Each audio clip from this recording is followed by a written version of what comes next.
The Paranormal Podcast is brought to you by Gaia, the streaming TV service dedicated to exploring the cutting edge of metaphysics, ancient wisdom, and the unexplained. 5,000 years of wisdom on demand. Get your first month for only 99 cents. Visit Gaia.com/Jim. That's Gaia.com/Jim to see what's happening on the largest consciousness media streaming platform in the world. Thanks, Gaia.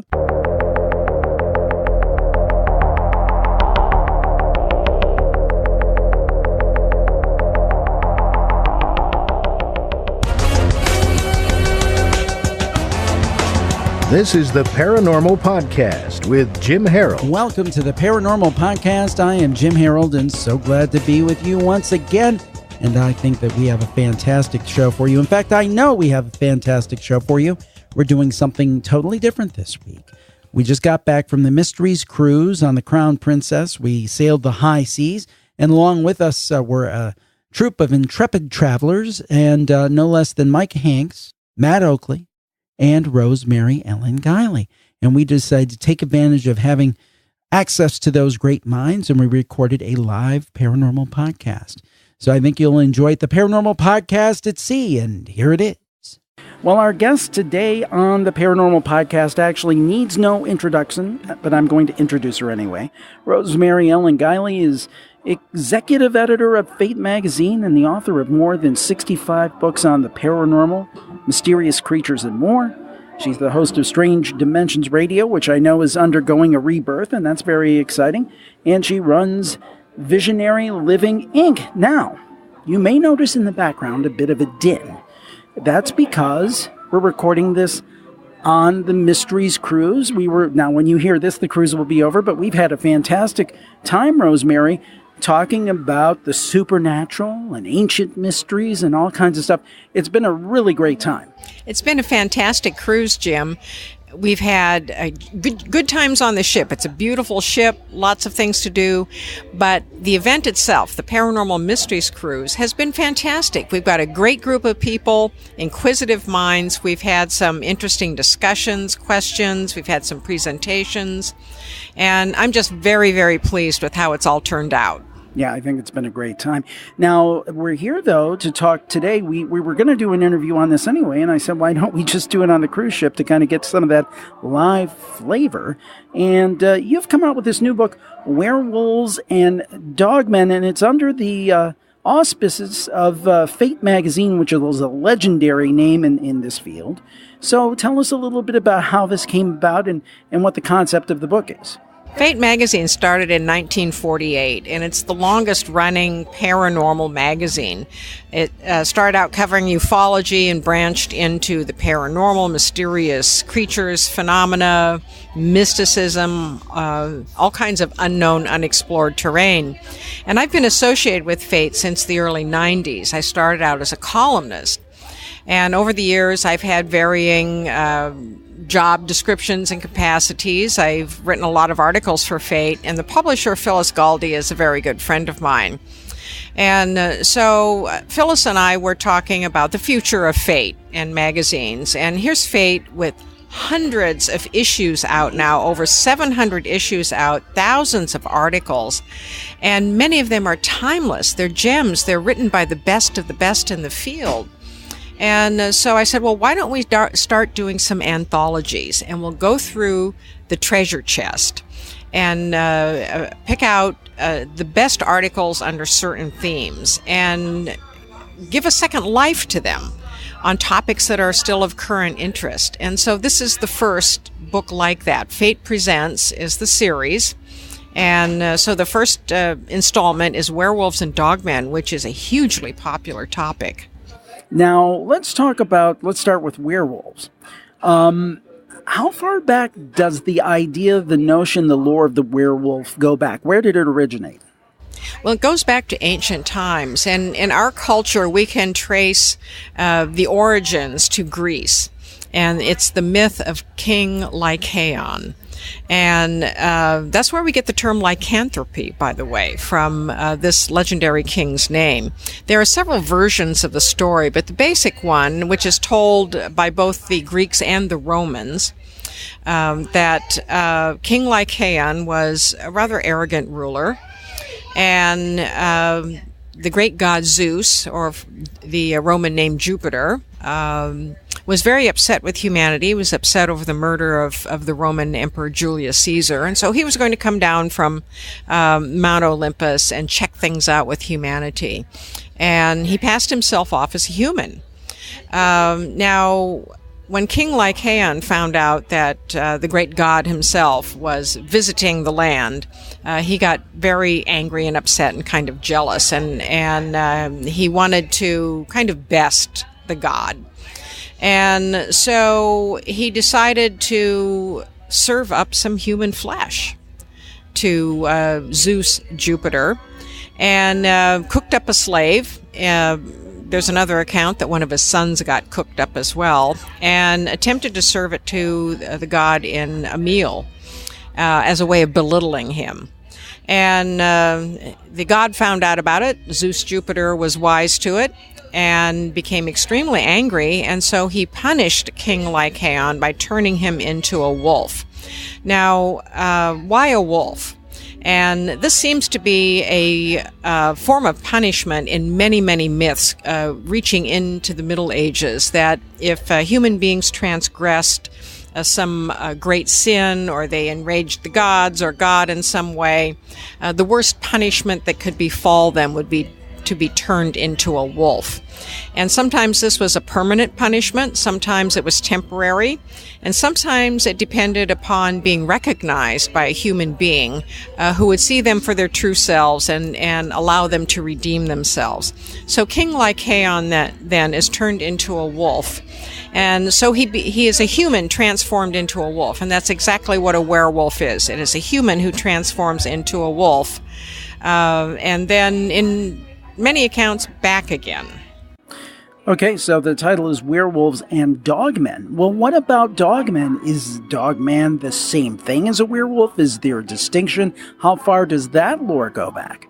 Dogmen also go back into ancient times, and they're related to werewolves. Now, the werewolf is a shapeshifter. Starts out as a human, shapeshifts into a wolf form, shapeshifts back into a human form. But dogmen are in their own form all the time, which is half human, half wolf or canine. And there were stories of them in ancient Greece. And isn't it interesting that the Greeks, again, come up with this interesting lore? And according to those legends, there were remote lands. Sometimes they were placed in India, sometimes they were on islands, where these dog-headed or wolf-headed humans lived. And they were quite savage. They had their own culture, but they would trade with normal human beings. And very little was known about them. Now, how they manifest today is as part of our mysterious creature lore, and they're spotted all over the world, including America. We just had some recent sightings in Pennsylvania and Mississippi. They're quite prevalent in Wisconsin and Michigan around the Great Lakes, and they are creatures that incorporate both human and wolf or canine features. They often have a human torso, a wolf or a dog-like head, human arms that end in animal paws, and human thighs that end in animal paws as well. They have the capability of walking and running upright or on all fours. Now, I want to get into some specific stories and maybe some of your favorites, but first let's talk about the authors of the stories themselves. The stories, I mean, what span of time were these written during, and who are some of the superstars of the Fortean who we'll find in these pages? Well, certainly some recognizable names to people who have been enthusiasts in the field, like Brad Steiger, for example, Mark Chorvinsky. Mark is no longer with us, but he was a columnist and a writer for Fate magazine for many years. We have the eminent psychologist who also wrote on the Paranormal Encyclopedia of Paranormal, Nandor Fodor. And Scott Corrales is another recognizable name.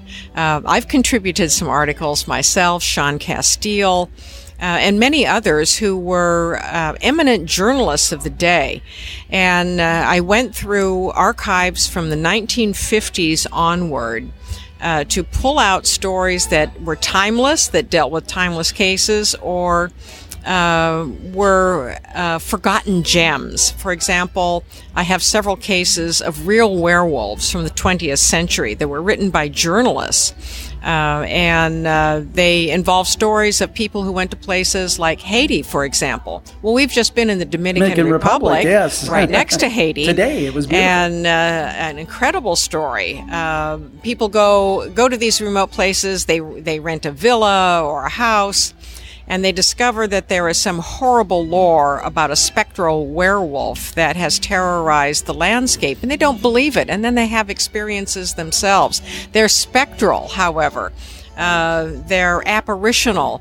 They're not the Hollywood version of the raging beast maniac, but they are werewolves nonetheless. So was there anything, I consider you by far one of the greatest experts in all of this. I mean, I really do. You're one of the greatest out there. But as you were going through these archives and reading these stories about werewolves and dogmen, did you either discover or rediscover some things that either you didn't know about or possibly had forgotten?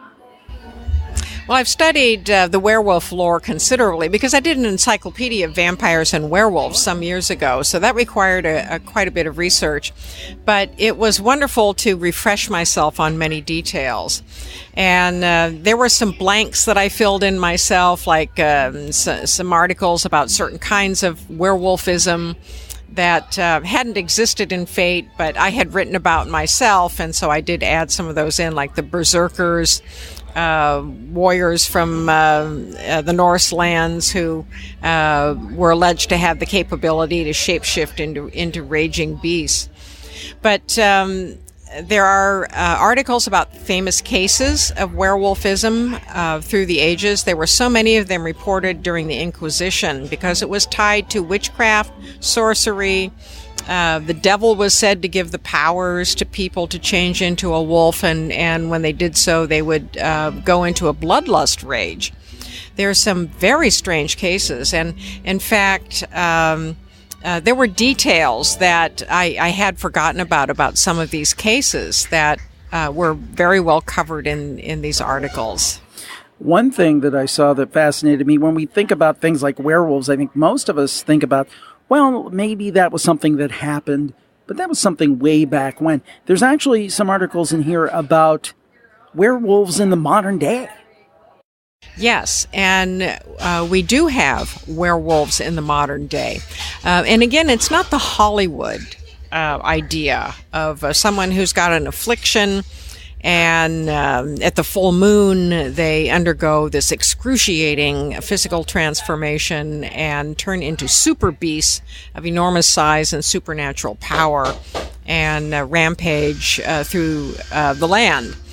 That's been the theme that has become more and more pronounced over time. But there have been individuals in modern times who were considered to be werewolves. I have a case from Portugal, for example, where it involved a male who was very odd from a young age. He had a great affinity with wolves and animals, and acted in animal-like ways. And he would get down on all fours and bark and growl, and he preferred to eat raw meat. Now, whether this was a psychological or psychiatric condition, he probably would have been diagnosed that. But in the mid-20th century, he was just considered a strange aberration. But he was called a werewolf by his contemporaries. What are some of the interesting dogmen stories that you have? Well, the most famous dogman is called the Beast of Bray Road. And Linda Godfrey, who's a journalist in Wisconsin, has put this creature on the map. She was the first person to really research it. She got reports about sightings of an unusual bipedal creature that seemed to be half wolf and half human. And there were reports from different sources and eyewitnesses, and they all were similar. And that's something that researchers such as Linda and myself and Nick Redfern and many others who cover this field, we look for patterns. And so when we find a lot of eyewitnesses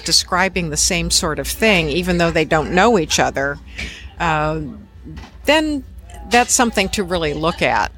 So she followed up on these eyewitness accounts that were surfacing and discovered that not only were people frequently seeing this beast along a certain stretch of road. It was called Bray Road, and most of the sightings occurred along this country road at night. But she also found that there were sightings elsewhere, and that also they went back in time. Like I think the earliest one we can document now is the 1930s. They may even go back further than that. Dogmen lore is quite prevalent in the Great Lakes area, and especially among Native Americans as well. That's interesting. I'm from Cleveland, Ohio, near Lake Erie, so I'll have to watch out for some dogmen, by all means. Our guest is Rosemary Ellen Guiley. We're on the Paranormal Podcast live at sea, the first time in history. It is so cool. We're so glad to be with her. We're talking about her new book, Werewolves and Dogmen, and we'll be back right after this. Well, we're actually coming to you today from the high seas. As I record this, you might hear in the background a little bit of din and some people partying. Well, what you're hearing is a cruise. As I record this, I'm on the Mysteries Cruise with the good folks at Holiday Maker Travel. Now, by the time you hear this, that cruise is going to be over. But the good news is, and this is really exciting, I'm so excited about this, we have a new cruise coming up next summer of 2018. It's the Campfire Cruise, Jim Harold's Campfire Cruise, July 30th through August 3rd, 2018. And our guest today is Mike Migliore, who is the owner of Holiday Maker Travel. And Mike is far more an expert on cruises than I am, so he's going to tell you about what to expect, because I want to see you there. Mike, thanks for taking some time. Tell us about the concept of this Campfire Cruise and what people will experience. Thanks, Jim. So the Campfire Cruise is going to be kind of cool. We're going to be on a Royal Caribbean ship called the Mariner of the Seas. It's going to be a 4-night cruise, and it's not a brand new ship, but it's being refurbished, completely redone, just in a couple of months. So it'll only be a couple of months out of refurbishment. And we're going to be sailing the seas, going to the Bahamas, going on some shore excursions, talking about all kinds of campfire stories, seeing some pirates, some mysterious things. And we're going to have a full day at sea where we're going to do some campfire stories live. So it's much more than a conference or a seminar. You're going to have time to see Jim, meet with everyone, see other people that have the same interests as you do. Yeah, Mike, I really enjoy it because to me there's no vacation that's more relaxing than a cruise. You can truly unplug. And then if you're a fan of the campfire, and if you're listening to this, I assume that you are, you layer that over on it. And as we've experienced with the Mysteries Cruise here, it's a great dynamic. It sure is. So it's a cruise, so all your meals, all your food's included, entertainment at night, things going on all the time. We're going to stop in the Bahamas for a few port calls, get off, see the island, see some mystery things out there, and then we're going to have a whole day at sea. We're going to be able to talk about campfire stories and more things like that your listeners all like to hear. So now is the key question. It's a $64,000 question. Where can people get the information and sign up for the Campfire Cruise July 30th to August 3rd, 2018? It's pretty easy, campfirecruise.com. All you got to do is go to campfirecruise.com. All the details are there, the information, the ports of call, and there's a reservation page. And the first 20 people that sign up for it will get a special $50 per person discount. And the only thing I'd say is if you go on this cruise, just be prepared to be able to handle a really good time, because that's what you're going to have. Some people are taking it back like, this was so much more fun than even I thought it would be. I mean, that's a pretty common experience, isn't it? It sure is, and I'm sure a lot of your listeners are driving in their car, sitting in their homes with the downloaded podcast, and they're sitting there by themselves. How much cooler would it be to be with a bunch of people that love campfire stories and getting to share your stories and listen to others and talk about all this together on a cruise ship? That's it. You listen to the man, Mike Migliore from Holiday Maker Travel. It is the Campfire Cruise, July 30th to August 3rd, 2018. CampfireCruise.com. We'll see you there, and we'll sail away. We're back on the Paranormal Podcast live at sea. If you hear those people laughing in the background, hopefully they're not laughing at us. I don't think so. If they're listening, they'd be intently interested because we're talking about werewolves and dogmen. Our very special guest and fellow cruiser at the Mysteries Cruise is Rosemary Ellen Guiley. Now, we were talking off air about really one of the seminal cases, the Beast of Les Gévaudan. Talk to us about that case. This is probably the most famous werewolf case in history because it covered an extensive period of time and extensive territory in France. It took place in the mid-1700s. And it started out like a lot of other werewolf cases of the day. That is, suddenly people in villages would be attacked by a rampaging wolf. And natural wolves would go on the attack sometimes, and they would start killing livestock and even people. But this wolf was different because it was described as unusually large, and it had a very strange shape, and it killed livestock and people and terrified the villagers. And the killings went on for long enough that a plea was sent to the king. And he dispatched, at first he didn't think it was anything serious, but it seemed to go on. And so he dispatched a whole corps of hunters to come down to this region in France and hunt down this marauding wolf. Why is it a werewolf? Well, we don't have any direct evidence that it was a person transforming into a wolf, but it was a seemingly supernatural creature that was causing a great deal of havoc and destruction. Well, hundreds of wolves were killed in this campaign, and so the king's men were quite convinced that they had eradicated the problem. But after they left the region, it started up again, this rampaging wolf that was quite unusual. And finally it was killed, and legend has it, it was killed by a silver bullet. And this is where we primarily get the lore that it takes a silver bullet to kill a werewolf. And it was killed by a peasant, actually, who came upon this this beast and put a silver bullet in his rifle and dispatched it.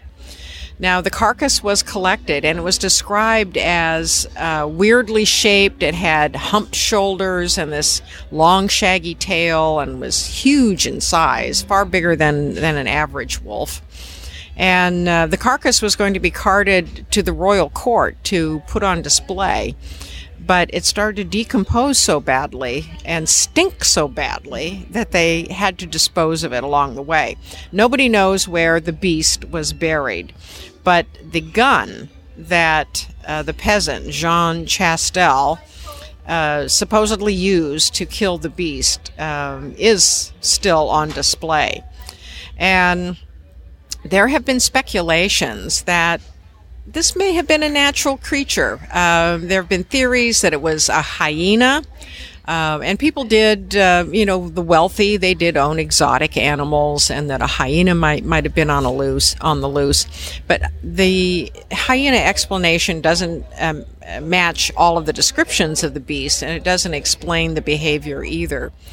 So we don't have a case where upon killing the wolf, there was no transformation back into its human form. But nonetheless, it is classed as a werewolf because of its unusual characteristics, the extent and length of the rampage, and that it did not seem to be a natural wolf.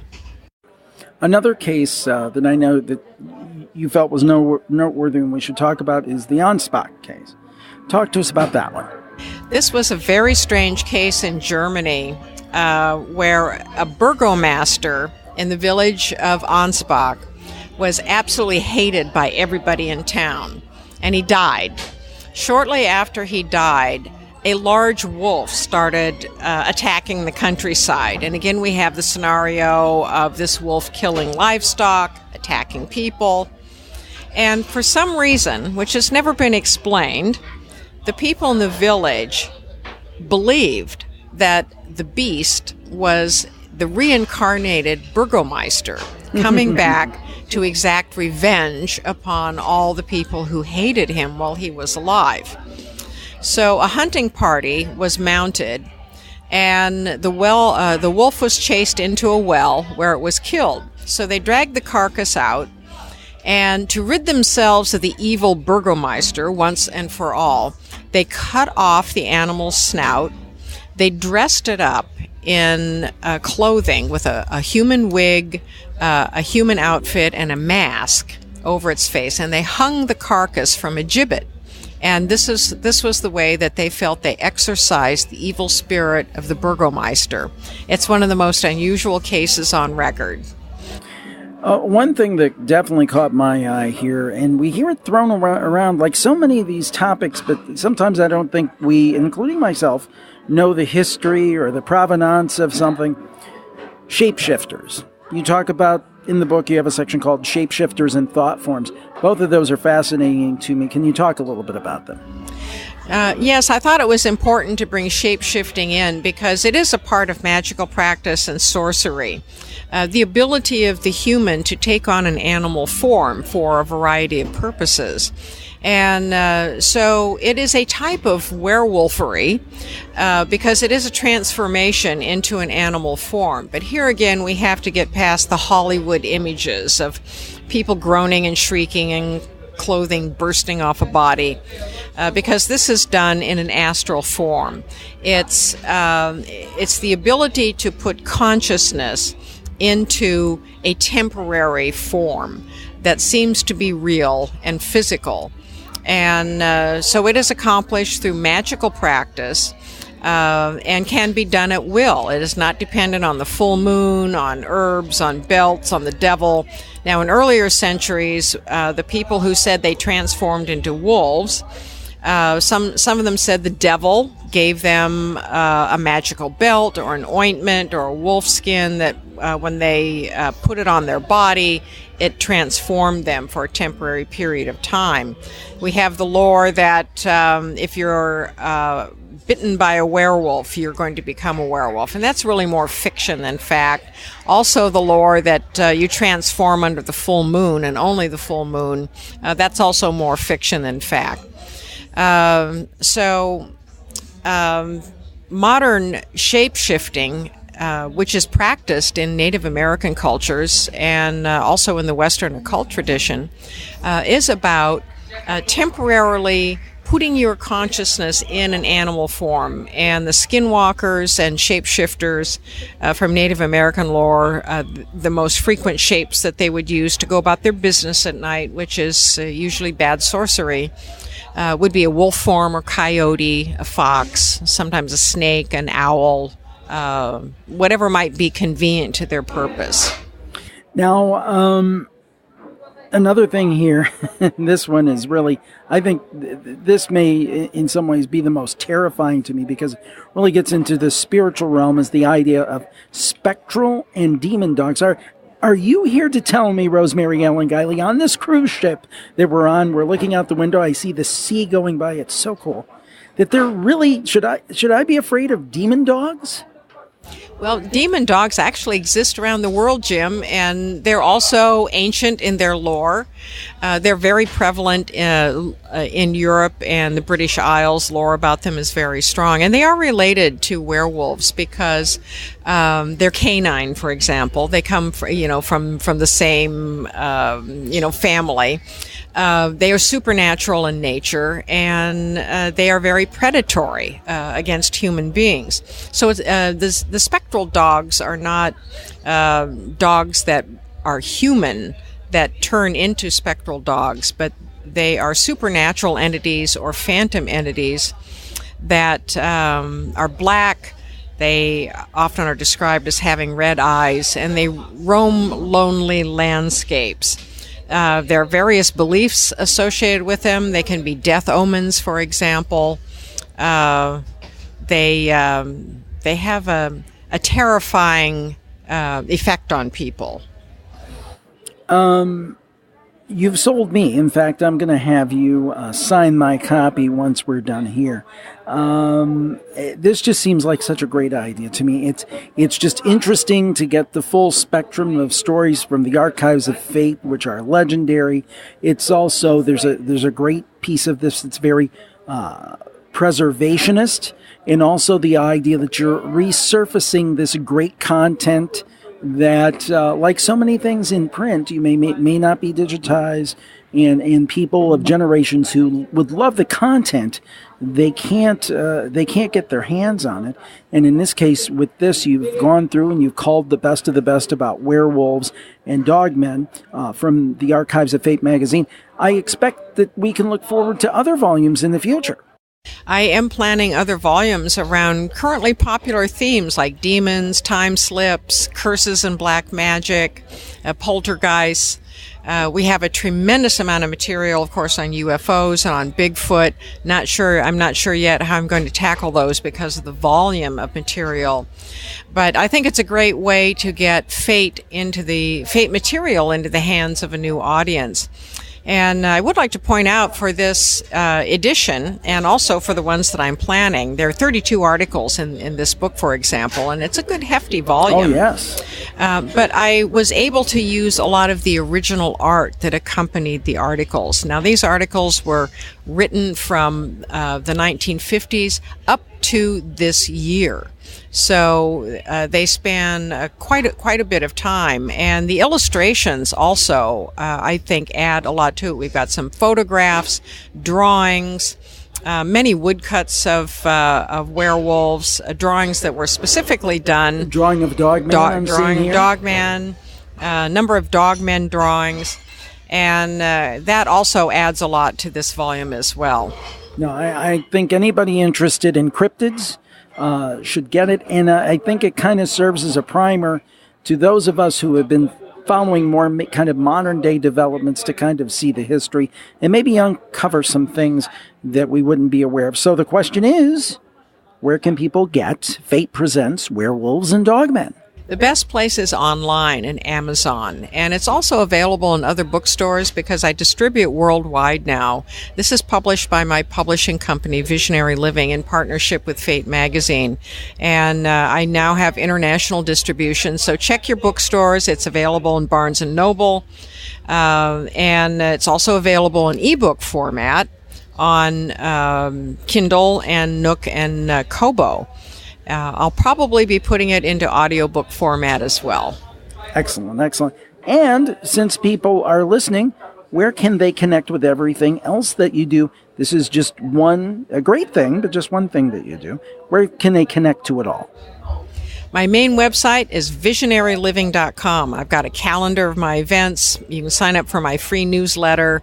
I feature a lot of books on my website, and also have a lot of articles from my own writings and excerpts from my many books. I'm past 65 now.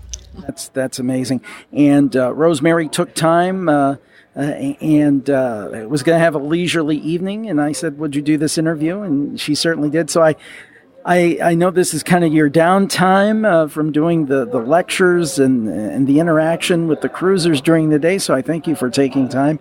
And I know that Werewolves and Dogmen is going to be a hit. Everybody should pick it up. Rosemary, thank you for joining us for Paranormal Podcast Live at Sea. Thank you. Thank you, Jim.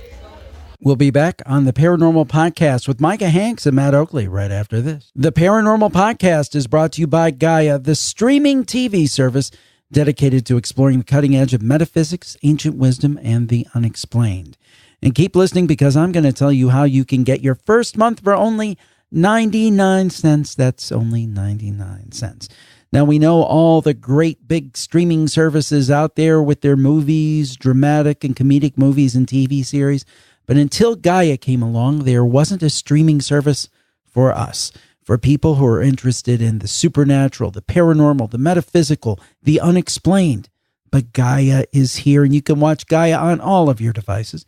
Apple TV, iPhone, iPad, Chromecast, Android device, Roku, Fire TV, your computer, if you're listening to this podcast, you can watch Gaia. Now, there is a lot of video on the internet, but the quality is very iffy. And that's the Gaia difference. Gaia curates their content. They create their content. So they bring you the best of the best professional quality video that has been vetted. Either they've created it themselves with their great people, and some of them we're going to talk about in a little bit, or they go out and they find the best video out there and bring it into the surface. And Gaia explores the topics we love and is always providing viewers with tremendous new content. This week is no exception. Some of the highlights this week, for example, Beyond Belief with George Norrie, the host of Hollywood Decoded, another great Gaia series, are going to come on and expound upon their understanding esoteric symbolism to show us the secret messages embedded within blockbusters such as The Matrix, 2001, X-Files, and Avatar. I'm going to have to watch that one. That's next on my playlist. Then Beyond the Legend with the truly legendary Eric Von Däniken. On this show, he talks about Eric Von Däniken, the man, the myth, the legend, and talks about his background before he wrote his seminal work, Chariots of the Gods. Or you may be interested in ancient civilizations. Their episode this week, Portals to the Universe. Check out this guest list. Graham Hancock, Anton Parks, Andrew Collins, David Wilcock, Greg Braden, Linda Moulton Howe, Sonia Grace, and many more. I got to tell you, Gaia is the way to go if you love these topics that we explore on this program and our other programs, and you want a video source for the best stuff out there. Really, there's nothing like it. It's like a video buffet for the topics we love. So go to Gaia.com/Jim. That's GAIA.com/Jim. There you can sample for free some shows along with Gaia. I selected some and said, I think my peeps will enjoy these. So go and have fun with those and watch those. And once you do, I know you are going to love Gaia.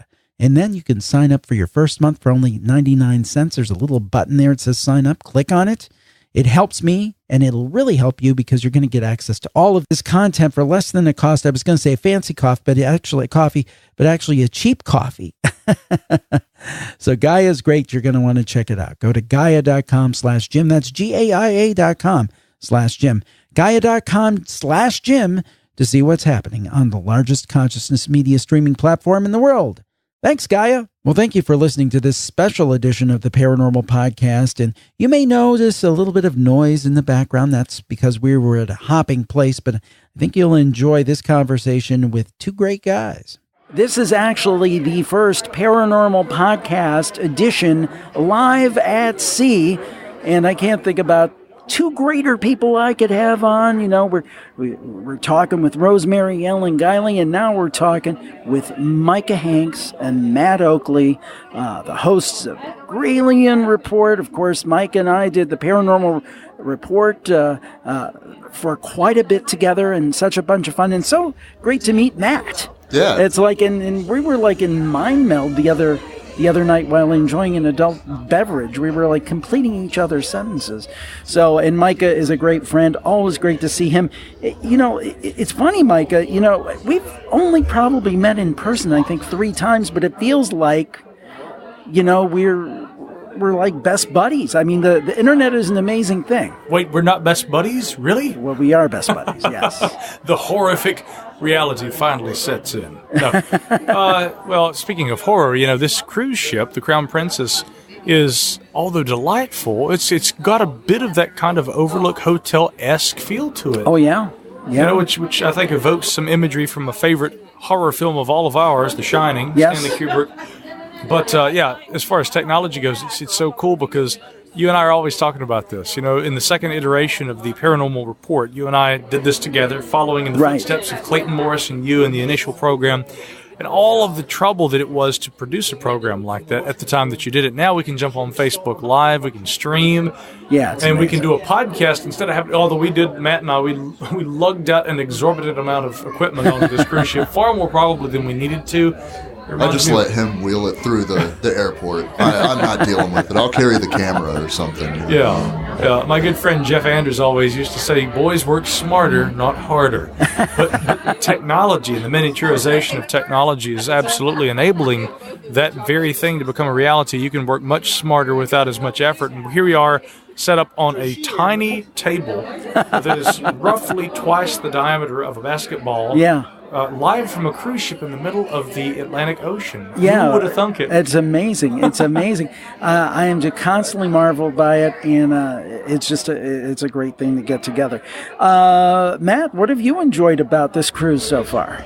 Well, everything, because it's my first cruise, actually. I didn't know that. Yeah. It's been a long time since I've done any kind of event with Micah, really. We had the Paradigm Symposium, and we've done a couple things here on and off over the years, but this is kind of like a triumphant return to me. So all of the speakers have been great this week, and I'm looking forward to doing more recording tomorrow, actually. Yeah, it's great. And Matt, you've added a lot. I'm really glad you could come. It's been a pleasure to meet you. Oh, yeah. So we really didn't sit down with a plan, but I think anytime we get together, we can kind of riff on the paranormal, the supernatural, ancient mysteries. Now, I know, Micah, you've been doing a lot of work in the area of ancient mysteries. And while it may not be paranormal per se, I think it's perfectly appropriate for this program. You made a trip recently to my home state and did some really interesting stuff in central and southern Ohio. Tell us about that, because I thought that a very interesting Indiana Jones turn. Yeah, which, again, for the last few years, I think I've been best known for my interest in anomalies and in nature and science, UFOs, things like this. And then all of a sudden, where did all this archaeology come from? But you got to keep in mind, again, a guy that Matt and I both look to, I think, is a truly inspirational figure in all of this, is William R. Corliss, the American physicist, but he was truly multidisciplinary in his interests. Somebody who focused on everything from, again, his area of expertise, physics, to astronomy, geophysical phenomena, everything from earthquake phenomena and earthquake lights to, archaeological mysteries. And I think what really got us into the thick of it, so to speak, as it relates to the archaeology, was the influence of a few colleagues of ours in the field, and namely, I think, Jason Pentrail, who I work with very closely these days. But we took a little time, my brother Caleb and I, and Dakota Waddell, who, of course, both wonderful musicians and who have been on, guest hosts on the Gralien Report podcast over the years. We were all in Charleston, South Carolina, a year ago this past January, so coming up on 2 years ago. And it was one of those beautiful things. You, I'm sure, have this happen also, where as a podcaster, someone randomly emails you and says, "Hey, I hear you're going to be in this area. I'd love to meet you." Sure. And you make these wonderful connections with people through the podcast. So once again, technology really at work for you. We met Jason that way. He emailed us and said, "I hear you're going to be in Charleston. Heard about your band. I love your podcast, and I'd like to be able to play tour guide for a few minutes if you got some time." So sure enough, Dakota and I went out to brunch and we met with Jason. He took us immediately to an Irish pub. We had a Guinness, and he gave me this incredible megalodon shark tooth that's about that large. And I thought, what a cool gift. So, man after my own heart here immediately. It was several months later that he and I began to talk about Randall Carlson and Graham Hancock. And he began telling me about his interest in Native American mythos, but also the archaeological side of this, the study of arrowheads, stone points, tools, and things like this. And so one thing led to another. We really, really kind of hit it off and had all these mutual interests. And he says, "I think we should try and do a research week, and let's just see what happens." So Matt and I went down to Charleston that October, and Jason met us there. He is a resident of Charleston originally, but he presently lives in Raleigh, North Carolina. We all converged on Charleston, South Carolina. Very haunted town, according to many standards. And we just spent a week down there, studying the archaeology, the ancient history, and the more recent history of Charleston. And that's where things kind of really began to come together. And as one thing led to another, it kind of led to the formation of this research group that we all are now kind of involved with. And as far as the Native American side of that took us to a real hotbed in, of course, Ohio, your home state. We recently visited the Hopewell site known as Mound City, and one that is of particular interest both to you and to me, the Serpent Mound. Mm-hmm. And again, so it's funny because it's sort of not so much what you do, but who you know, as the old saying goes. Sure. Who we know has really put us into a different area of research. But again, coming back around to William R. Corliss, if you're really truly a generalist, someone who has a wide array of interest, and you're really just kind of excited about living and all the mysteries in nature. Here we are on a mysteries cruise. How better to frame it? I love all the mysteries of the sciences. I think that better science can be applied to all the mysteries and not just pure speculation and again, just throwing out ideas and, well, this seems like this or this may be that. Well, let's apply good science to this. That's what William R. Corliss tried to do, and archaeology was as much a part of what he did as physics or astronomy or anything else. And I have to say, I'm enjoying this archaeological interest that we've taken recently. But the Serpent Mound, far longer ago before I got there was this other intrepid young man with an interest in audiovisuals who arrived named Jim Harold. Yeah, the weird thing is, this is what I love. We even had a thing during the Mysteries Cruise where we were on a panel, and I brought up something about the Hope Diamond. It turns out that Micah has a connection to the Hope Diamond. I know, so it's like very serendipitous and kind of synchronistic and weird. Which that's how all of our shows are. But it's a good weird. It's a good weird. But the thing is that Micah said Serpent Mound. I'm like, Serpent Mound? Back in the early 90s when Matt was 3. And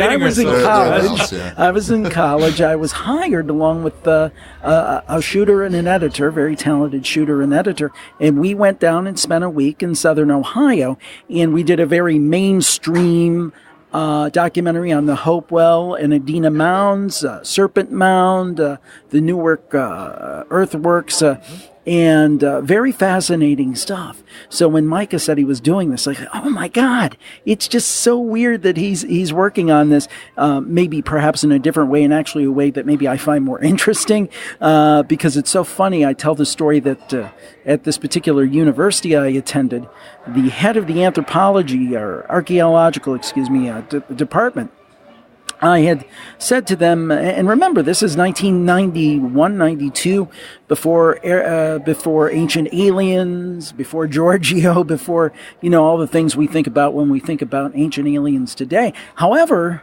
there was one man who was very much active and had done his work decades earlier, even earlier, and that was Eric von Däniken. So I asked the head of the archaeological department at this particular university, well, what do you think about the work of Eric von Däniken? Could ancient astronauts have anything to do with these very impressive mounds? And he looked like I relieved myself in his soup. Well, one of the guys that you spoke to was Professor Bradley Lepper. Yes. I believe, who Jason and I are going to be talking. And he's still there and very active. Yeah, and he's contributed articles to Skeptical Inquirer and other magazines over the years. We're going to be interviewing him here in just a few days. Now, I cannot wait, in hindsight, to discuss the Serpent Mound. I say in hindsight because, again, when we went up there, it was interesting.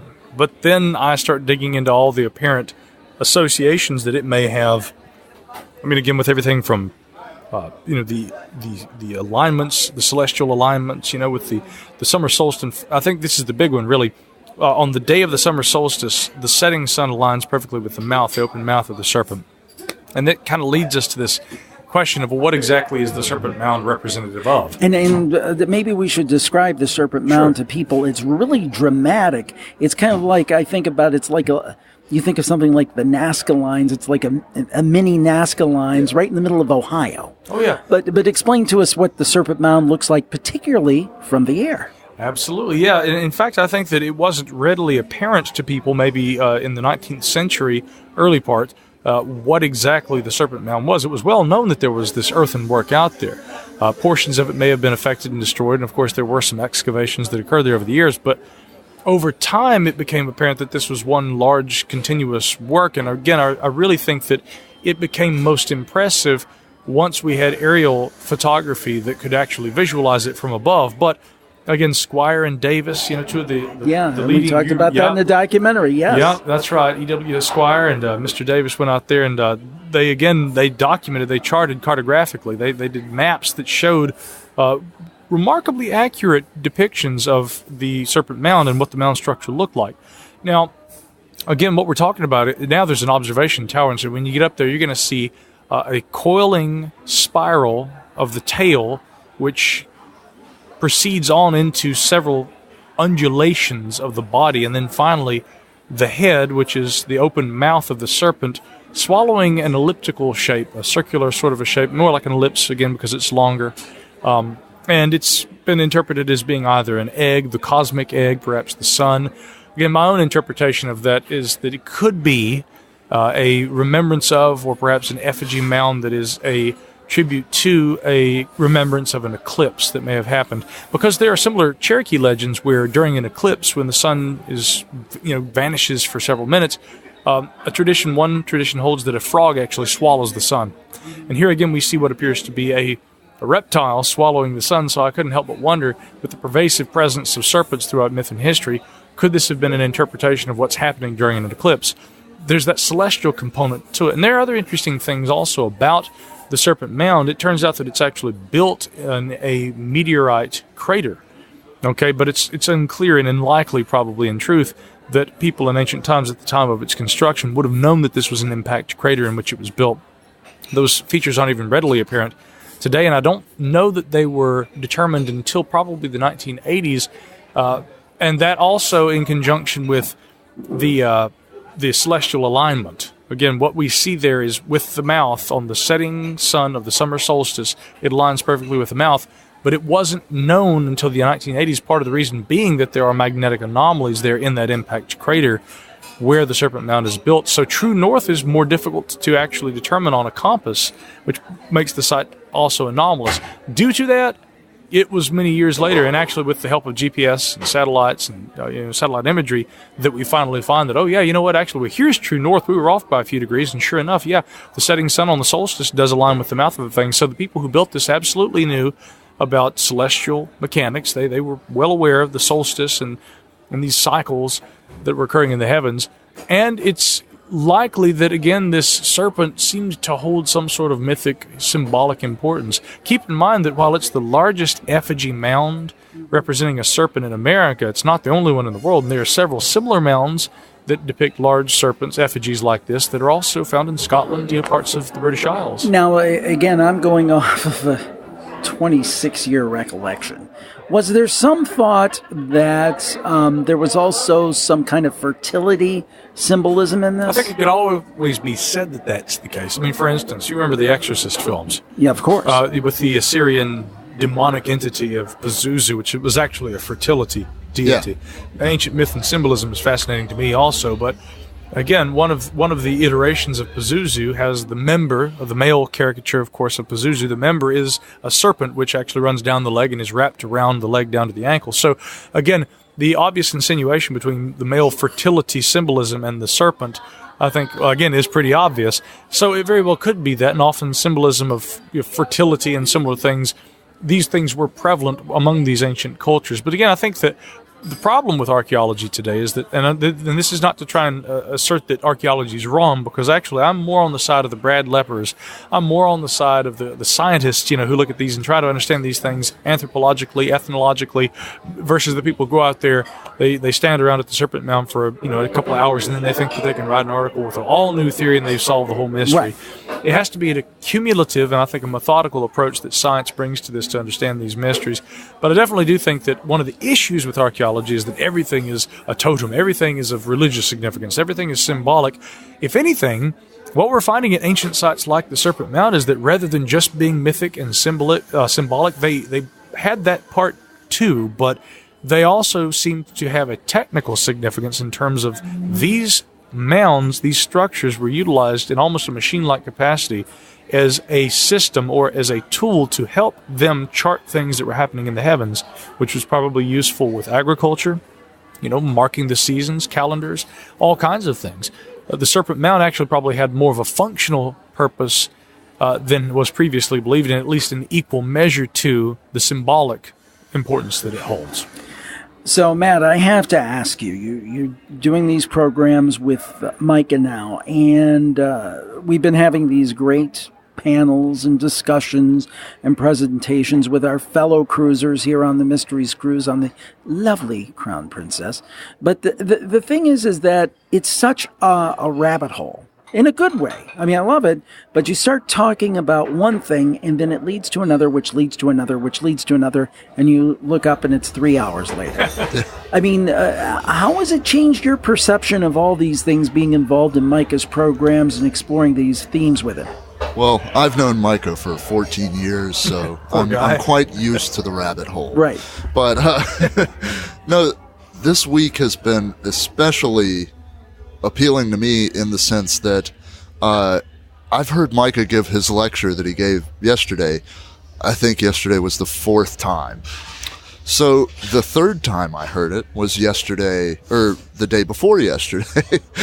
And we were having some drinks up in the lovely Crooner's Lounge. Mm-hmm, yeah. And we were talking about the Serpent Mound and the symbolism of snakes and fire and the sun, which leads me to bring up poetry and paintings of William Blake, which leads us to bring up biblical references from Revelation, which then leads us to bring up European folklore, which then leads to Asian folklore. I love it, and it's one of the things that it just really makes me think about consistently. When we have breakthroughs like that and we kind of travel down the rabbit hole, it really makes me go back to something that Micah and I were talking about just a bit ago, and that's the Carl Jung example of kind of fingers on the same hand.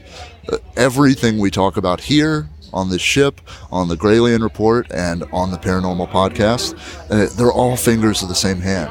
You know? Yeah. It just as what I was talking about earlier was that I feel one of probably the most fringe things I'm into is the idea of a collective unconsciousness. So all of us, I feel, are connected. We are all individual beings, but we're all fingers on the same hand. And so it stands to reason that all things that we talk about and all things in this world, universe, galaxy, whatever, are connected as well. We're going to talk about more of those collected things right after this on the Paranormal Podcast. Would you like to be part of a free online community featuring great campfire stories and incredible people interested in the paranormal just like you? Well, you're in luck. Check out Jim's virtual campfire group on Facebook at facebook.com/groups/virtual-campfire and join today. We're back on the Paranormal Podcast, live at sea. I'm sitting here with two great people, Matt Oakley and Micah Hanks. We're in the International Cafe on Deck 5 of the Crown Princess. You may hear a blender at any point, the sounds of cups clinking as people get their cappuccinos, but it is that live aspect, and I love it. And I'm looking out the window right now, and the waves are going by, guys. What a great place to do this. This is kind of cool. Oh, it's incredible. Yeah, again, Jim, you and I are always talking about the fact that with our mutual affinity for this subject, and of course, working together, we don't get to do it often enough, so we got to make more excuses. Next time I'm at the Serpent Mound, I'm going to be calling you. Oh, yes. But right now, here we are somewhere in the middle of the Atlantic. Perhaps we are traveling over the mythical and famed Atlantis, if it's indeed out there anywhere. I have personal doubts, but nonetheless, it's fun to imagine, and, thinking that we're all kind of closer to the heart of that is... It's more aesthetically pleasing than doing a show from hundreds of miles beneath terra firma and the depths of the hollow earth. Yeah, see, you should do my intro more often. Yeah, right. You do it so well. Speaking of things that he does well, I just got to add a quick addendum too. He was talking about William Blake, the poet, but also his paintings and the Red Dragon, the myth and the symbol of the dragon. But one of the great things about working with Matt is that, and that I relish about actually being able to have him here on one of these adventures, is in advance of the lecture that we gave. And I want to talk about your lecture here in a minute too, Jim, because I thoroughly immersed myself in and enjoyed the talk that you gave yesterday or 2 days ago. No, yesterday, right? Yeah. You lose track of time here on these ships, but. Matt and I, in advance of my lecture that I gave yesterday, we were kind of going over the notes and talking, and a very interesting parallel came up. I've begun talking about something that's been a long fascination of mine, and really what this comes down to is, what is the reason, again, Matt talking about the collective unconscious, that Jung supposed might exist and kind of unite the minds of humanity in a strange, almost esoteric way. What is the connection between myths around the world? I mean, a simple example of a trope that exists among many cultures around the world is this idea of this great flood. There are, according to some accounts, as many as 500 or more cultural remembrances, or at very least mythological interpretations or stories that involve a flood from ancient times. Now, some interpret this as merely being a myth. Some interpret this as being an actual remembrance of a physical event that occurred at some point. While there may be some evidence or an argument to be made for both, I think the broader point is, if this is something that is shared by all these cultures, does it suggest a continuity, in other words, a origin point for those myths that are shared, either through a remembrance of something that actually happened, or groups of people sharing that information in ancient times, which gets into the discussion of diffusion and, of course, cultures that were prior to the arrival of Columbus. And, of course, we were at Puerto Plata just today, one of the early arrival points of Christophe Colomb, when he arrived in the New World.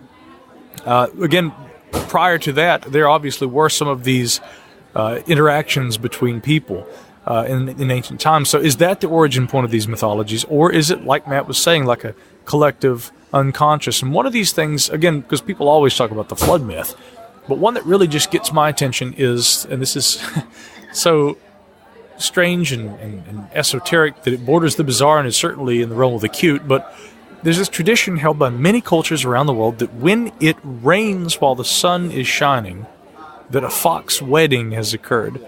Sun showers, okay? And it's funny, Adam Olson, a great colleague of mine from New York, Adam wrote to me about this quite a while ago. And at first I just thought it was kind of cute because I was like, oh, foxes. Foxes are kind of a cute animal, and some, kind of attribute a sort of spiritual significance to them anyway. And but it's bizarre because there's actually even a Wikipedia page about this where you can see all the different cultures around the world that believe that when it is raining but the sun is still shining, that this means that a pair of foxes have been married. Now in some cultures it's not a fox, it may be a jackal or a hyena or even a monkey, but the preponderance of cultures attribute this to a fox. And I'm thinking, no, what in the world would account for that all around the world? And then there's this deeper interpretation. One of the great, actually, tell you the truth, I would have to say one of the great archaeologists of the last century, and of course who's recently deceased, Klaus Schmidt, because of known, of course, for his excavations at Göbekli Tepe. He had pointed out the fact that on one of the primary pillars there at Göbekli Tepe, there is what appears to be a fox with a long tail, and some have insinuated that the long tail resembles a comet streaking through the sky. That's interesting. Yes, yeah. And especially since our colleague Jason Pentrail pointed out to me, he says if you look at the comet-like features of the tail of the fox, with the red and then the dab of white and the dab of black, almost like it's waves of fire shooting through the sky. And this concept of a fire wolf or a fire fox, like the name of the web browser, one interpretation is that the fox is almost synonymous with this idea of a comet. And Klaus Schmidt seemed to suggest that he and others, at very least, and there was a paper also produced by some archaeologists with the University of Edinburgh earlier this year, they suggested also that the symbols at Göbekli Tepe were a remembrance of some sort of a cataclysm that occurred. All this to say, Matt and I were pondering deeply about, what is this weird interconnectedness and interdigitation, to borrow a term we heard Dr. Adovesio use during our recent travels, between these cultural remembrances and these myths and things. And I was talking about, again, this concept of what does the serpent at the Serpent Mound mean? Is this representative of this pervasive serpent myth and this presence of the serpent throughout mythologies around the world? Is it indicative of this idea as it relates to the zodiac of the sun and its passage backward through the zodiacal body of the serpent, which some ancient traditions held, which seems to be a mythological interpretation of knowledge of something called precession of the equinoxes, which supposedly wasn't discovered until Hipparchus stumbled on it, at least partially, in ancient Greece. Apparently there are ancient people who knew about this. The Egyptians seem to have known about precession of the equinoxes. The ancient North Americans seem to have known about this. And it seems very strongly likely that this concept of this zodiacal body of the dragon and the sun passing through it could be what the Serpent Mound represents. And I'm like, what is it about the serpent and the fire or the sun? And then Matt says something rather novel about the mythos of the fire-breathing dragon, which I'd never thought about, and I'll turn it over to you at that point. Yeah, at that point he's saying a snake or a dragon and the sun. I said, dragons breathe fire. Right. In all major folklores. And one of the other things we began talking about, as he said, we had talked about fox weddings and these kind of things and the depictions at Göbekli Tepe. And I said, this whole association of a dragon and fire and the sun makes me think of the William Blake painting, The Great Red Dragon and the Woman Clothed with the Sun. Famously used in the film Red Dragon with Ed Norton and Anthony Hopkins. Which is a reference, of course, to... Yeah, it's a biblical reference to Revelation, where it says, and a great red dragon rose, and he had 7 heads with 10 horns and 7 crowns upon them. But the last part of the scripture actually talks about the tail of the great red dragon bringing down the stars from the sky, causing the stars to fall from the sky, which at this point sounds an awful lot like this theory that many scientists are now saying actually seems more and more likely. I just spent some time with Jason the other day interviewing Dr. James Kennett, who is a professor emeritus in California who has studied the Younger Dryas cold reversal that occurred 12,900 years ago in North America and other parts of the world. He spent decades studying this as a geologist. He is saying that it's almost irrefutable now that not only was there a cataclysm that occurred at that time, and that there was a sudden melting of the ice sheets, and then a cooling effect that occurred after that, and then another melting which would have led to actual, again, what we might call deluge-scale, biblical-style floods, but that also this was probably instigated by some sort of not just a extraterrestrial impact, but in likelihood several fragments of a singular body falling into the atmosphere and striking different areas, the shooting stars. So again, this concept of what does the dragon have to do with this? What do all these things have to do with this? What, this reference to the stars falling from the sky. When Matt said, again, the zodiacal body of the serpent and the sun, entering its mouth or actually passing backward through it, and then the fire-breathing dragon, and I looked at that and I thought, hey, kid, you might be onto something. Now, again, we got to be careful. I think we have to kind of, pare back on some of this, and kind of reel in a little of it, because you can get so speculative that I think that you're just kind of throwing things out there. You're totally disconnected from reality or anything that's been verified, but it's fun to talk about. But we also want to be really careful while we are looking at these things and seeing them as just possible connections that can be made or interconnections between various mythologies around the world. When you see so many of them, again, what is the presence of the dragon or the serpent? Why do multiple cultures determine this to be something where we have a large mythical creature, almost like a dinosaur, that's able to breathe fire? What's the deal with the fox weddings, the sun showers, the flood myths? Is this a collective unconscious issue, or are these remembrances of something? Is there something we can learn from the study of myth on these grounds? And that's what fascinates me. And so again, I think that while we do want to be cautious and skeptical, maybe there is something we can learn from our interpretation of these myths, juxtaposed against emerging science. Yeah, and I get excited. You want to reel us back in. I want to go nuts with it. I want to go further down the rabbit hole. Which is funny because he's the most skeptical guy. It's true, but I love throwing out ideas. Yeah, it's I'm indulging. Well, very good. Very good. But you do talk about the flood myth, and then there's also the prevalence of a sun god, S-O-N god, throughout all major. So you have to wonder, are all these major religions or these ancient cultures in some way interconnected? Because, by just distance and technology, they couldn't have been talking to each other. Now, I know there's speculation about trade routes and those type of things, but that certainly can't account for all of this, or even probably the majority of it.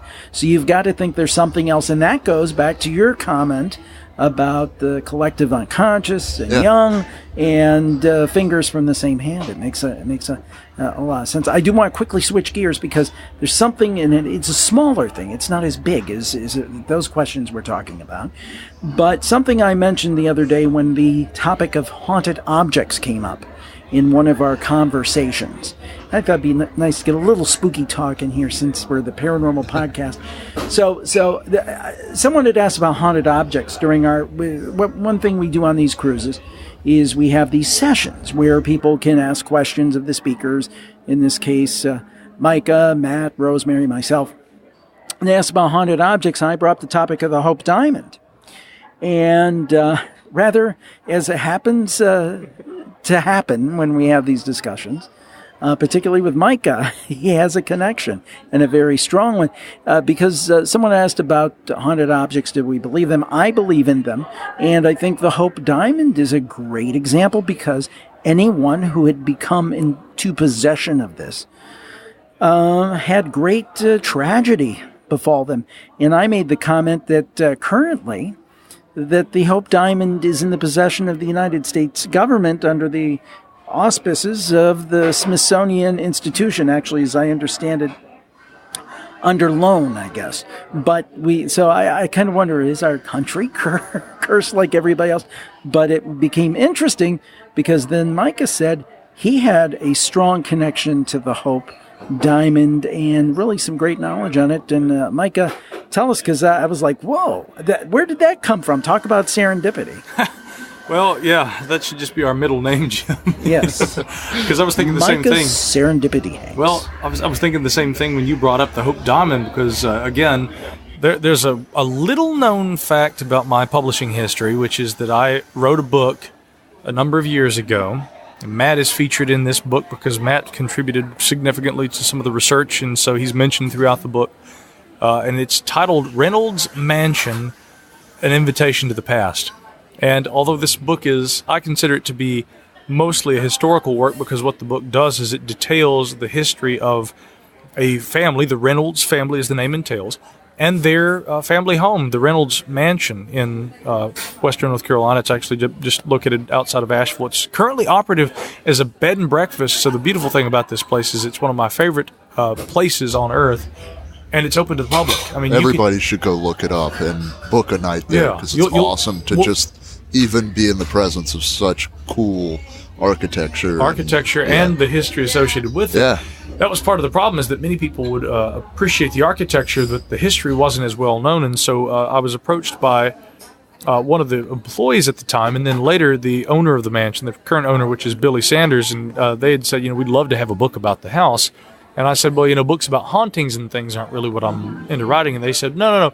This, because again, let's make no bones, there are a lot of stories about ghosts that are seen at this place. And we'll get into a little of that here in a moment if you like. But, it is the Paranormal Podcast, right? But the other side of that, too, is that Billy Sanders had said, no, I want the history of this house to be written. I'll write up to the current owners in our history, too. And so it was a wonderful project where really there are some recollections of the ghost stories that are told, but they are worked into the narrative as the history of the house is told. And I go back to the founding of the city of Asheville, the Reynolds family, their arrival, their relationship with politics throughout the decades, which is instrumental to this Hope Diamond connection, right up to the current owners, Billy and Michael, dear friends of mine to this day. I've spent many a night and many an afternoon in that place. I've drank many a glass of red wine and brandy looking for the long-lost spirits of yore. But again, there's probably nothing more ghostly to me about that house than a particular painting that hangs in the drawing room right by the server where the brandy sits. And it's a painting of a young, beautiful woman. She has blonde hair. She has a relaxed look on her face. And, of course, along the snowfall of her neck rests a most impressive and, in fact, I think oppressive jewel. This is none other than the Hope Diamond. Now, why in this painting is this young, beautiful woman in the Reynolds Mansion in western North Carolina wearing the Hope Diamond? Well, the Reynolds family, was the very same group of Reynolds that Senator Robert Reynolds, back in the early part of the last century, had been a part of. Bob Reynolds had also been very well known for his friends, among the socialites in Washington during his tenure with the U.S. Senate. And one of his good friends had been Evelyn Walsh McLean.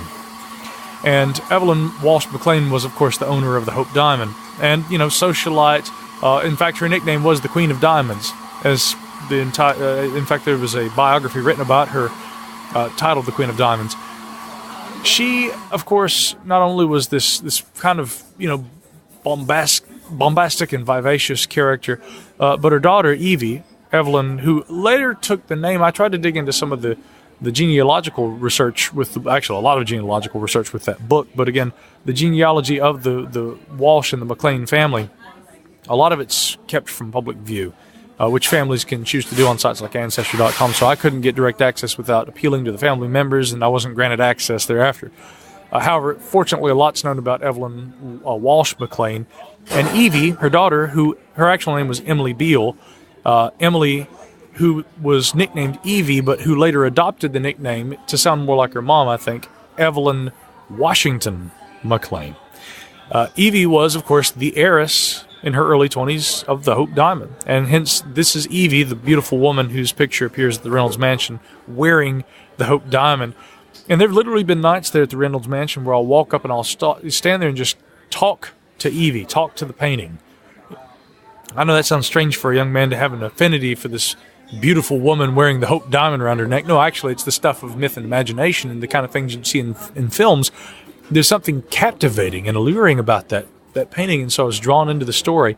And, of course, we hear these stories about what many assert to be a curse associated, Jim, with the Hope Diamond. And indeed, the story, the history of it, parts of which are true and parts of which are probably speculative, do talk a lot about that, and they lead right up to the tragic end of Evelyn Washington McLean. As we know, according to legend, the Hope Diamond has its earliest origins in this myth associated with an ancient Hindu god, and that there was an intrepid explorer who climbs up and he steals the eye out of this god, which is this massive blue stone. And it's brought back at that point to France, and it circulates for a number of years, finally disappears, it's sold, and then it reappears years later. Presumably, it couldn't have been another item, in fact, because this is one of the largest and one of the most distinctive diamonds in the world. But this diamond, again, appears years later. It's been polished and cut professionally, and it's known as the French Blue. This French Blue is, without question, the original diamond, and, of course, the one known today as the Hope Diamond. But as it passes hands over the years, again, it eventually makes its way into the hands of Evelyn Walsh McLean, and hence Evie was the heiress, and at the time she was married to Senator Bob, who was much older than her.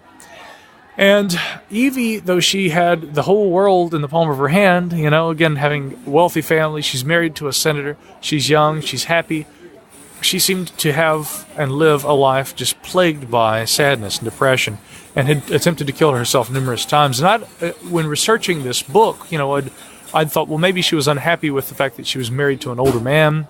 There are a lot of theories about the marriage between Bob and Evie. One had been that maybe Bob had actually been close to Evie's mom, and that Evie was someone who Evelyn wanted someone to look after. She wanted Evie to marry the right person, and so some have suggested it was sort of an arranged marriage. And I'd wondered, well, had she been unhappy in her marriage? Well, in the final suicide attempt, where it unfortunately succeeded, and of course she claimed her own life, according to the story, she died clutching a picture of Senator Bob to her breast. So I don't dispute that she loved him. I don't know what exactly pushed her to claim her own life, but again, it was one of many stories of bad luck and misfortune associated with the French Blue, a.k.a. the Hope Diamond. So, following Evie's death, Evelyn was so distraught. She was recovering, I think, from a broken knee, but her health began to deteriorate, too, after her daughter's passing, and then she also passed. Bob, of course, having been close to both the Evelyns, Evelyn and Emily, a.k.a. Evie, he, of course, was just distraught, and so he decided, I don't want anything to do with the diamond, and he passes it along to the Smithsonian. But one final strange and tragic twist is it was, according to the story, as the diamond's being delivered to the Smithsonian, the man who was delivering the package via bicycle was struck by a vehicle. See? So many have associated the Hope Diamond with this curse or this legend.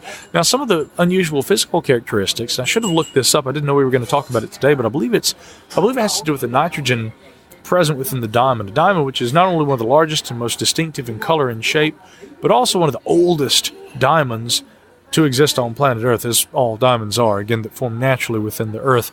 But the nitrogen, I believe, present within the actual stone causes a strange sort of a color aberration that occurs only at certain times of the year, where the French Blue, as it used to be known, actually takes on a pinkish or purplish hue.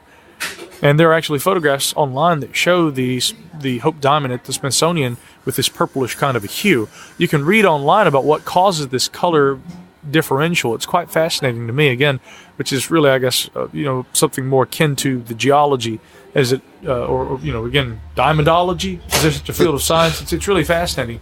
But it is truly one of the most curious items, I think, in modern history to have an alleged a curse associated with it. And sure enough, when Jim began to talk about it, I actually own a number of books about it and did my own personal inquiry into the curse of the Hope Diamond, because of the fact that it related to the family I was writing the history of. Yeah, it still fascinates me. Yeah. So Matt's not going to run out and try to buy it from the Reynolds family, I assume. Oh, I'll take it. Well, Matt, again, bad luck, good luck, it's all the same, right? Well, being intrepid young types as we are, we've done everything from, spending the night up there to we even, this is the one time, Jim, I ever used a Ouija board. Yeah. Ever. Was with Matt at the Reynolds mansion. Oh, boy. And, they actually have a replica of the Hope Diamond on display there in the library. Although it's not really the Hope Diamond, it's a heart-shaped blue diamond. It's actually a replica of the diamond from the film Titanic, I believe. Yeah. Right? Yeah. Which is good to bring up now that we're on a cruise ship in the middle of the ocean. Really never mentioned good the Titanic time. on the cruise ship. I'm the king of the world. Or cursed objects, yeah. I don't think I would let go of a piece of wood, though. Yeah. I think I'd hang on for dear life. But hey, who's to question Leonardo DiCaprio? One last thing you said you wanted to talk about, Micah, because I know we all have to get back to the important business of socializing. And actually, I'm saying that jokingly because we've actually been busy. We've had some great breakout sessions, and we spent a lot of time with the cruisers, and that's been enjoyable. Nice to have some downtime in the evening as well. And I appreciate both of you guys taking time out of your busy schedules to join me. But you want to talk a little bit about something I talked about yesterday, the Mandela effect. Absolutely. Now, if you're familiar with the Mandela effect, it's this idea that mass numbers of people, thousands if not millions of people, recall certain things in certain ways, whether we're talking about lines from movies or company logos or different things of the such. And then they believe these things have changed, whether that be by some kind of slip to a new reality, maybe where there are multiple alternate realities out there, maybe even one where I'm built like The Rock, or the possibility there's a trickster element to it, or to the much more mundane theory that it's just confabulation and we are misremembering things on a mass level. So I'd be interested in both of your thoughts about it. I mean, when people are saying, Berenstain Bears is spelled with an E instead of an A, even though anywhere you look it up, it's an A, are they just misremembering, or do you think maybe there's more to all of this? Well, I've looked a lot into the Mandela effect, so I was happy to hear your presentation yesterday, and we got to hear all the different examples. I have been under the strong opinion of this being a kind of case of one of those kind of social psychosis issues like we've seen. For instance, some similar ones would be in India. They had there was a phenomenon of statues of, was it Buddha or? I think it was Ganesh. Ganesh. Okay, although there may have been a Buddha actually my second thought. So the statues of Ganesh, which apparently everybody has in their home, they would drink milk from a spoon, and the milk would slowly disappear from the spoon. It's happening all over the country, and everybody's freaking out. Ganesh is coming back to Earth. This is a sign, and it turns out it had a mundane explanation that the time of year or so, it was something to do with the evaporation. Yeah, well, it was certain temperatures or something like that caused the stone to absorb fluids, and if you let it sit long enough without fluid, it would all fall to the bottom, and you could pick up the statue and you'd see a big puddle of milk at the bottom of it. Oh my! Yeah, so but it did cause a big panic. There's other instances. There was one of the Monkey Man of New Delhi. The Monkey Man of New Delhi that Micah loves to talk about. I like that one. Yeah. But there was a river. I can't remember. That was somewhere in Asia. I'm doing terrible with my fact recollection at this point. But there was a river somewhere that was known to be absolutely horrible. Stay out of it. It's like got human waste in it. It just, everybody stayed away from it. Well, one day it randomly started giving off this sweet smell, And of course, this is a more of a third world country, a very religious, area, and people saw it again as a religious sign, and began to collect water from the stream and use it, even though it was unsanitary. And these things, they're time and time again, there are examples of social psychosis in some way. And I want to say that I feel the Mandela effect is somewhat indicative of that, to a lesser degree, obviously. We're not going into, religious mania or anything, but, a lot of these things are pretty easy to misremember in some fashion. I swear, though, Mr. Rogers said it's a beautiful day in the neighborhood, not this neighborhood. And the thing is that some of these things, one of my theories is that one of the reasons it's so striking to people is that, for example, Mr. Rogers, good example, grew up with him, very small child, and you grow a great attachment to even things like company logos or brands. You feel that you know them. It may be silly, but we feel that way. Or a movie like Forrest Gump.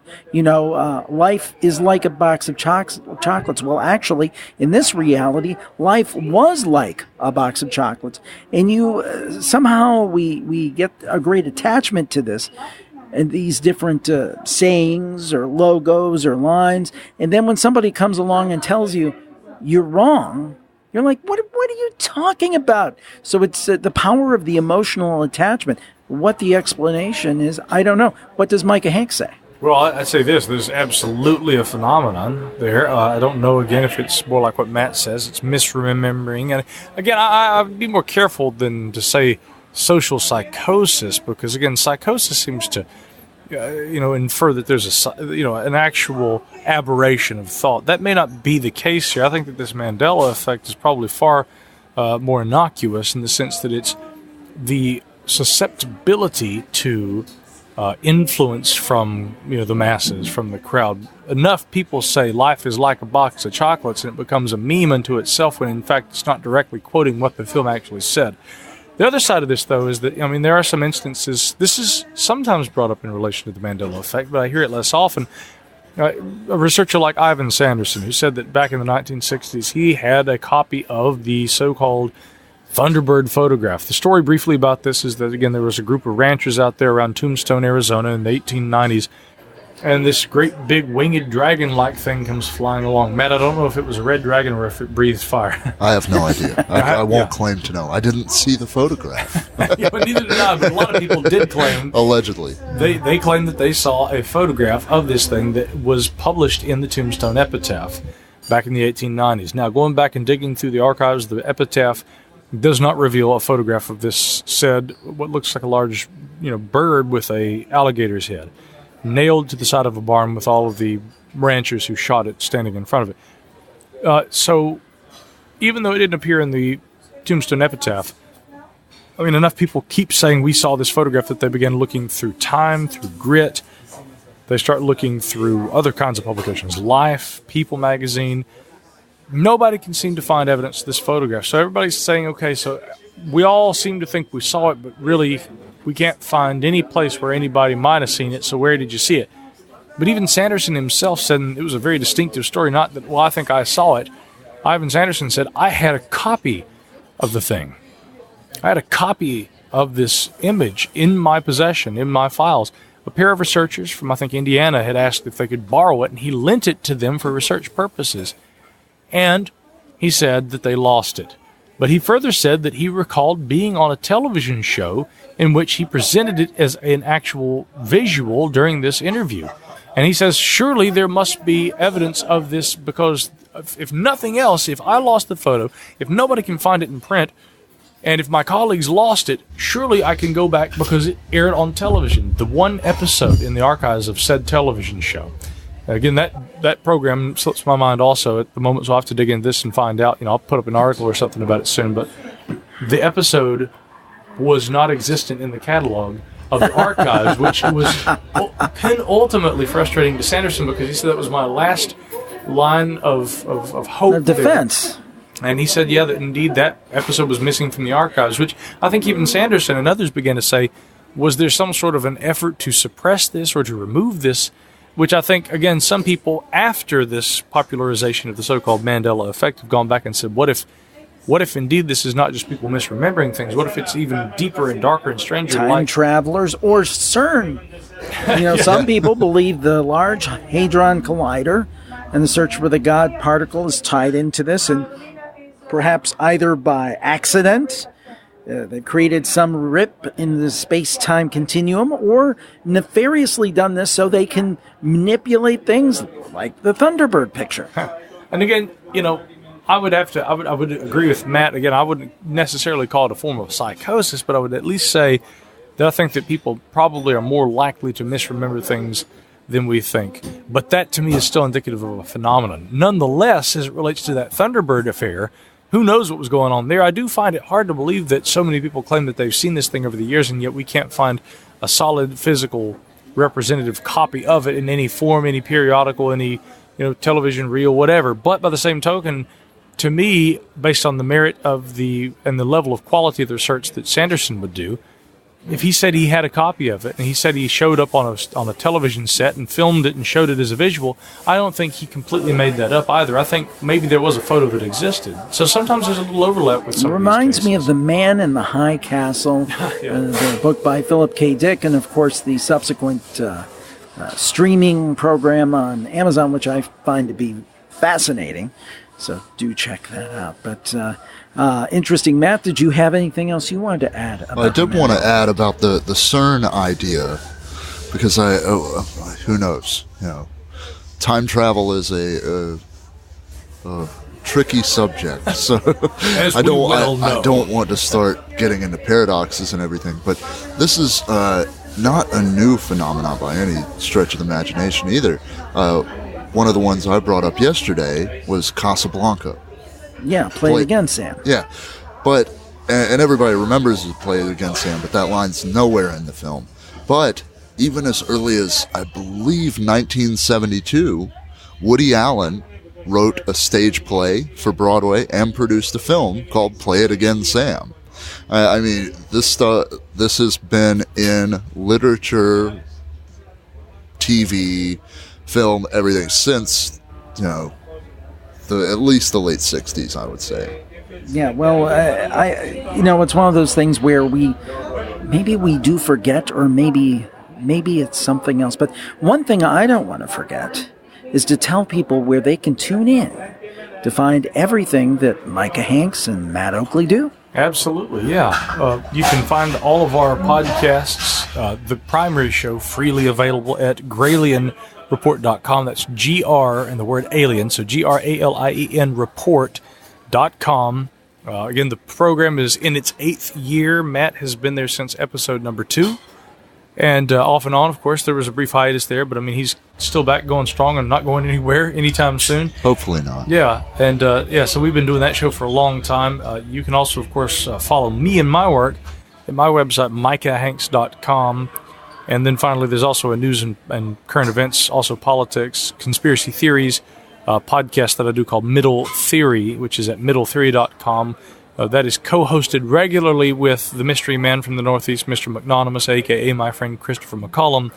But on occasion, Matt Oakley also sits in on that podcast, and hence I mention it here because, Matt being my right-hand man, he's sort of associated either as a producer or a co-host on virtually everything I do, and probably a co-author and co-presenter on a few upcoming projects too. So anyway, yeah, but that's where you can find us, and definitely if you enjoy the Paranormal Report, check out the Gralien Report. You'll probably like that. Oh, Paranormal Report being a now defunct program, I should just say, although I think most of your listeners know it, that Jim and I used to do when we did it together. But Paranormal Podcast listeners will enjoy that too. So, the Gralien Report is where you find it. And I do hope we'll do some more paranormal reports in the future, too. Yeah, I think with the nature of Facebook Live and the things we can do with streaming, I think we're definitely going to do some things on kind of an ad hoc basis. And, every few months say, hey, I think we ought to just do something for fun and talk about maybe when a big story or those kind of things come up. It's a ton of fun. And this has been great. I've really enjoyed it. Thank you for taking time out of your evening to do the show. And boy, it's been fun doing the first paranormal podcast live at sea. I hope we get to do it again. Most certainly. Thank you, Jim. Yeah, thanks. Thank you for tuning in to the Paranormal Podcast live at sea. We'll talk to you next time. Stay tuned and stay spooky. Bye-bye, everybody.